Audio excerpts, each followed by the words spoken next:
This is the end, beautiful friend. This is the end, my only friend, the end of our elaborate plans, the end. Salut à tous! Avant de commencer cet épisode, je tiens à souligner une chose, je n'ai rien contre le cinéma français. Au contraire, j'aime beaucoup le cinéma français. Par exemple, j'adore les films de la Nouvelle Vague, les œuvres de Georges Lautner, de Jean Cocteau, d'Albert Dupontel, de Michel Hazanavicius et de plein d'autres cinéastes qui me prendraient trop de temps à citer. En bref, le cinéma français est un mélange assez subtil d'artistes, de comiques et de dramaturges qui ont réalisé de nombreuses œuvres aussi riches qu'émouvantes. Et aussi d'une flopée de bouses qui n'auraient jamais dû voir le jour. Exactement. Mais la plupart du temps, c'est pardonnable. On se dit « Ouais, c'était mignon. C'était pas extra, mais j'ai passé un moment sympathique. » Par contre, là où c'est grave, c'est quand ces films deviennent des insultes pour leur support d'origine, et la BD belge en est un parfait exemple. Eh mais dis-moi, Héroï Cinéphilie, c'est quoi la BD franco-belge? Eh bien, c'est une très bonne question, rentemplant en plastique. La bande dessinée franco-belge est un genre littéraire regroupant différents scénaristes et dessinateurs francophones, pratiquement tous belges et français. Ces artistes ont émergé pour la plupart après la Seconde Guerre mondiale, dans des magazines comme le Journal de Spirou ou le Journal de Tintin, créant toutes sortes de héros qui deviendront par la suite des personnages emblématiques de la culture populaire européenne. La plupart de ces héros sont nés dans les années 50, mais certains sont bien plus vieux, et d'autres sont apparus bien plus récemment. Et c'est ce qui fait justement leur valeur. Ces bandes dessinées ont marqué des générations entières, et elles existent aujourd'hui encore. En bref, l'Amérique a les comics, le Japon a les mangas, et nous, on a la BD franco-belge. Plus belge que française, d'ailleurs. Du calme. Bref, tout allait bien dans le meilleur des mondes, mais malheureusement, la vie n'est pas un long fleuve tranquille, et un jour, le cinéma français décida d'étendre son aire d'influence sur son voisin belge. Il est avéré que la véritable invasion a débuté à la fin des années 2000. Néanmoins, de nombreux accrochages s'étaient déjà produits auparavant.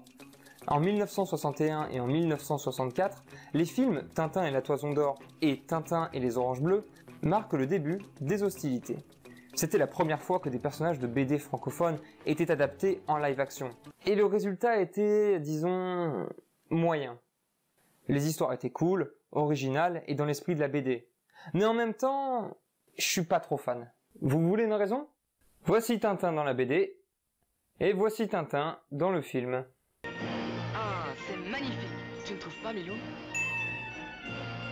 Quand je pense que ce cher professeur Tournesol est enfermé dans son laboratoire. Enfin, il a promis de nous rejoindre à Athènes, la première escale de la Toison d'Or. Et les années 60, c'était vraiment une autre époque. Il faudra attendre 1981 pour qu'un autre personnage soit adapté au cinéma, G. G? G. Quoi? Tu connais pas G? G, c'est lui. Comment vous appelez-vous? Appelez-moi G. G.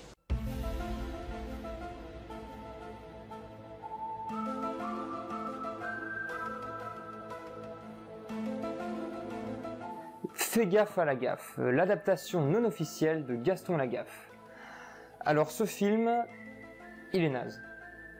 Je sais pas quoi dire d'autre, il est naze. Voilà. Niveau humour, disons, c'est chelou.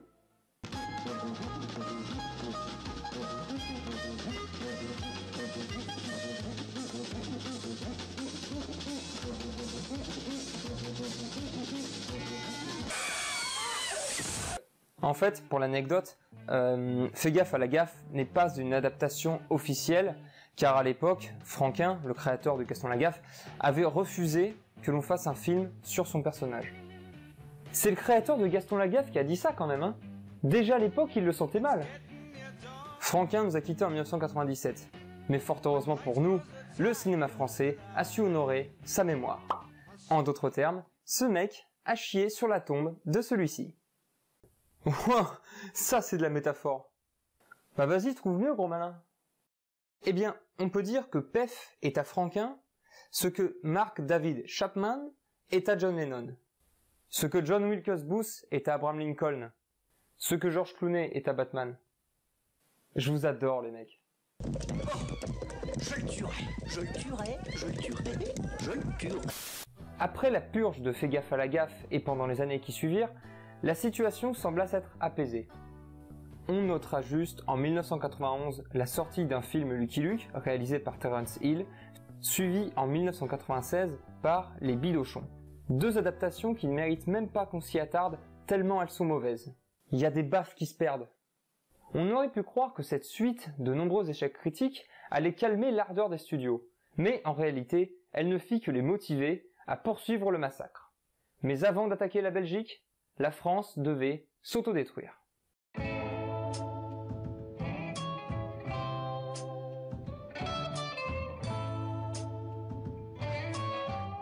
Alors, à l'aube du XXIe siècle, il est apparu aux yeux des studios français qu'avant de lancer tout assaut extérieur, il était primordial d'assurer la défense du territoire intérieur de l'Hexagone. Aussi, les studios français ont concentré leurs efforts sur la seule menace potentielle existante, Astérix. En 1999, une coalition française, italienne et allemande, conduite par Pathé, passa à l'offensive avec Astérix et Obélix contre César. Film au succès mitigé qui permit d'établir une forme d'occupation légalisée des studios sur la bande dessinée française. Le film n'était pas mauvais, il était juste moyen. Il avait des bons moments, notamment le village gaulois qui était très fidèlement représenté. Mais le scénario était assez chaotique et le jeu d'acteurs était très hétérogène. Plus tard, 2002 a été l'année de l'espoir. C'est l'année où Canal+ a sorti le film Astérix et Obélix, Mission Cléopâtre, qui étonnamment était génial. Le scénario s'inspirait directement de la bande dessinée, l'humour était tantôt subtil, tantôt dégénéré, et le rythme agréablement dynamique. Paré à l'abordage, papa! Souquez les artémuses! Du calme, ma fille, du calme. En plus, ça veut rien dire, souquer les artémuses. Ah, c'est ça, je me disais aussi. Astérix était sauvé. Et peut-être même toute la BD franco-belge était sauvée. Le succès critique de Mission Cléopâtre a été un grand coup porté au moral des studios français. Imaginez un peu tous ces efforts pour flinguer le Gaulois réduits à néant. Mais heureusement, la défaite des studios face à la bande dessinée a provoqué la proclamation de l'état d'urgence. À partir de 2002, on était les rois. On était légitime sur tous les héros existants. Et la contre-attaque a pas traîné. Les Dalton, Is No Good, Blueberry, toutes ces merdes françaises ont renforcé la détermination des studios à intensifier leurs assauts.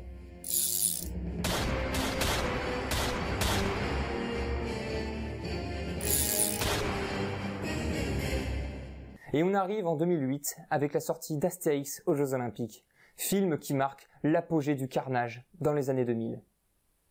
Alors, Astérix aux Jeux Olympiques, sans surprise, était très mauvais. L'humour était inexistant, les acteurs étaient complètement aux fraises, une mention spéciale à Benoît Poelvoorde qui est insupportable du début jusqu'à la fin. Et la cerise sur la poubelle, c'est que la communication autour du film a été un putain de cambriolage. Ouais, c'est vrai, j'en suis pas fier. En fait, la com se concentrait sur la présence au casting de grands sportifs de l'époque, comme Amélie Mauresmo, Tony Parker et Zinedine Zidane. Sauf qu'en réalité, tous ces mecs n'avaient rien à voir avec le film et n'apparaissaient que dans le générique de fin. C'était un peu comme les scènes post-crédit de Marvel, mais en beaucoup moins bien. Vous imaginez le tableau ?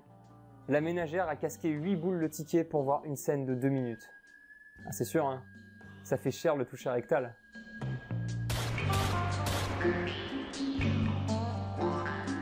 Le massacre d'Astérix aux Jeux Olympiques est connu comme étant un événement majeur, puisqu'il laissa la porte ouverte aux studios français pour passer à l'offensive. Ainsi, l'année suivante, 2009, marquera la chute de Lucky Luke.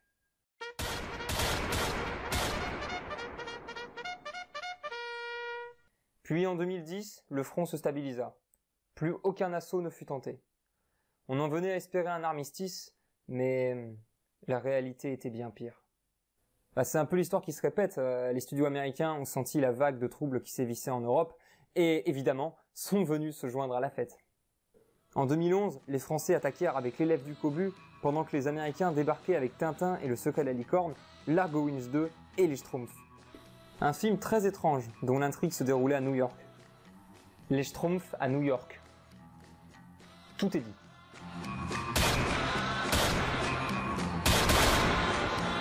Mais ils sont comme ça, les Amerlocs. Dès qu'un pays détruit une culture, t'inquiète pas qu'ils sont bien motivés pour participer à la boucherie. Eh bien, bizarrement, le secret de la licorne n'était pas aussi catastrophique que ce que l'on avait cru à l'époque. Le scénario était un peu hasardeux, l'action trop chaotique, mais on retrouvait plutôt bien l'esprit de la bande dessinée. En tout cas, il était beaucoup mieux que les films des années 60. Ouais, Tintin, c'était pas si mal.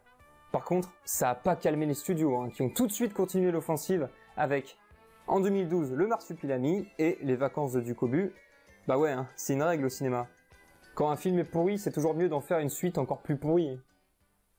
En 2012, on a aussi eu droit à Astérix et Obélix au service de Sa Majesté. Un film qui était sympathique, sans être excellent. L'humour astérixien était bien présent, les acteurs jouaient bien, mais le film a souffert du traumatisme des Jeux Olympiques, ce qui l'amena malheureusement à être trop vite oublié pour laisser place en 2013 à de nouvelles horreurs avec Boule et Bill, les profs et les Schtroumpfs 2. À partir de là, on a arrêté de compter les morts. Et en 2014, c'était au tour de Benoît Bricefer de passer à la moulinette. Le film était tellement mauvais qu'il n'est pas resté 3 semaines en salle.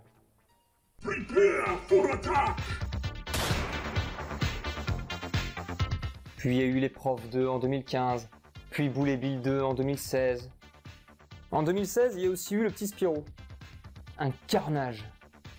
Là encore, le film n'a pas tenu un mois. C'était mauvais, mal joué, mal écrit. En 2017, la coalition franco-américaine a accouché de Valériane et la Cité des 1000 planètes. Esthétiquement bien fait, mais mal joué et mal écrit. Et enfin, en 2018, on a droit à Spirou et Fantasio et à Gaston Lagaffe. Ça va en faire des enterrements cette année.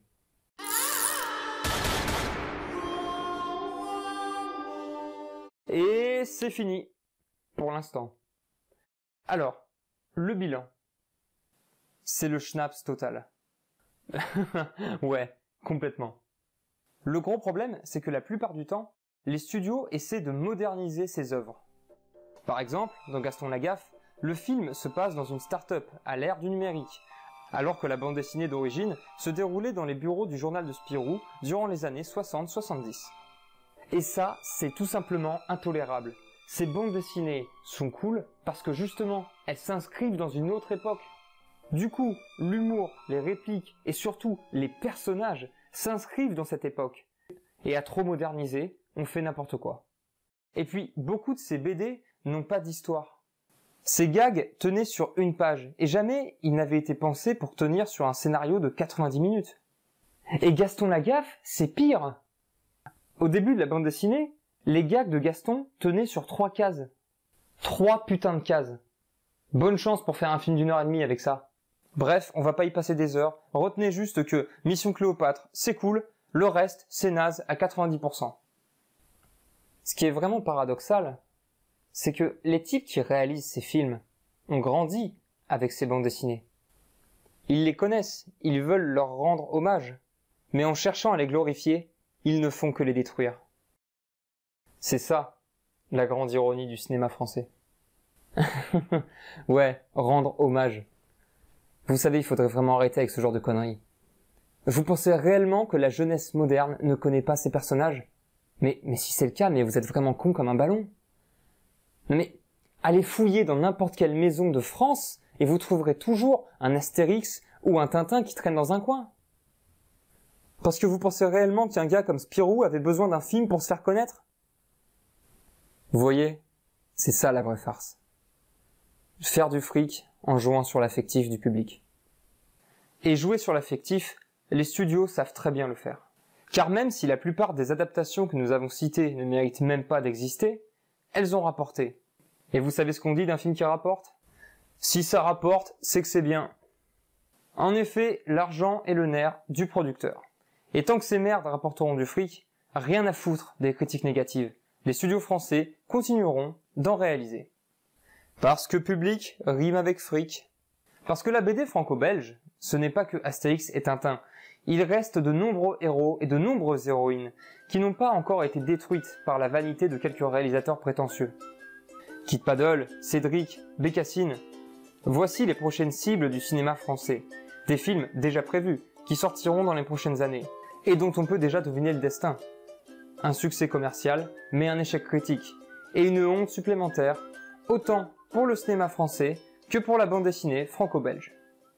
Oui, mais c'est pour les enfants qu'on le fera. Parce qu'ils sont trop cons pour lire, parce qu'ils ont besoin de films pourris pour s'instruire, et parce que viser les morveux, c'est aussi viser le portefeuille de leurs corneux parents, et aussi toucher l'affectif des grands-parents. Parce que les vieux aussi ont de l'argent. Voilà, t'as compris comment fonctionne le cinéma français. Bref. Si l'on a appris quelque chose aujourd'hui, c'est que les adaptations de la bande dessinée franco-belge, ça craint. Pourtant, l'espoir demeure. Stop!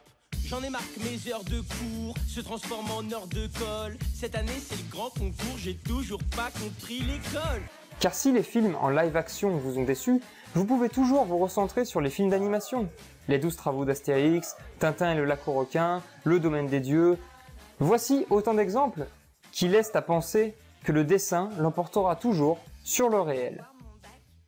Une leçon que nombre de cinéastes français ne semblent toujours pas avoir compris. Malheureusement. Où sont passés le scénariste et le dessinateur? Où est le public qui les acclamait? Ils sont passés comme la pluie sur les montagnes, comme un vent dans les prairies. La bande dessinée franco-belge s'en est allée dans l'ombre du 7e art, dans l'obscurité des salles de cinéma. Comment en est-on arrivé là?